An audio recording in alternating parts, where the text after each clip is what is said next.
ഇന്ന് നമുക്കൊരു movie night ആട്ടോ. അപ്പം നമ്മൾ ഇന്ന് നേരെ പോകുന്നത് ഒബ്രോൺ മാളിലായിട്ടാണ്. അവിടെ എത്തി ഗൈസ്. നല്ല മഴയൊക്കെ പെയ്യുന്നുണ്ടായിരുന്നു. എന്നാൽ നമ്മൾ കറക്റ്റ് സമയത്ത് എത്തിയിട്ടോ. നമ്മൾ അവിടെ എത്തി. അപ്പോൾ ഞാനും എൻ്റെ ഹസ്ബൻഡും എൻ്റെ അനിയനും കൂട്ടാൻ പോയത്. ഇതെൻ്റെ അനിയനാട്ടോ. അതുപോലെ ഇത് എൻ്റെ ഹസ്ബൻഡുമാണ്. അപ്പോൾ നമ്മൾ 3 പേരും കൂടെയാണ് മൂവി കാണാൻ പോയത്. അപ്പോൾ ഇവിടെ എത്തി അങ്ങനെ കുറച്ച് കഴിഞ്ഞ് മൂവി സ്റ്റാർട്ട് ചെയ്തിട്ടു. അപ്പോൾ ഗെസ് ചെയ്യാലോ ഗൈസ്, നമ്മൾ വീണ്ടും ചോട്ടാ മുംബൈ കാണാൻ വേണ്ടി പോയിട്ടുള്ളതാണ്. നമ്മൾ എത്ര കണ്ടാലും നമുക്ക് മടിക്കാത്തൊരു പടങ്ങളിലെ ഒരു ലിസ്റ്റിലൊരു പടമാണല്ലേ ചോട്ടാ മുംബൈ. ഞാൻ ഭയങ്കര എൻജോയ് ചെയ്തിട്ടോ. ഇപ്പോൾ എനിക്ക് തോന്നുന്നു റീസെൻറ്റ് ഇറങ്ങിയുള്ള മൂവീസൊക്കെ നമ്മൾ കാണാൻ പോയാലും നമുക്ക് ഒരൊറ്റ ടൈമേ നമുക്കത് വാച്ച് ചെയ്യാൻ പറ്റുള്ളൂ.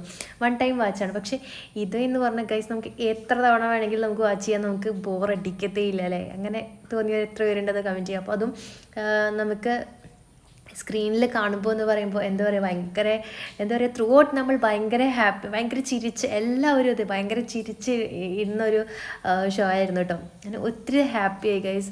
എന്താ പറയുക, കുറേ ഡാൻസ് കളിച്ചു,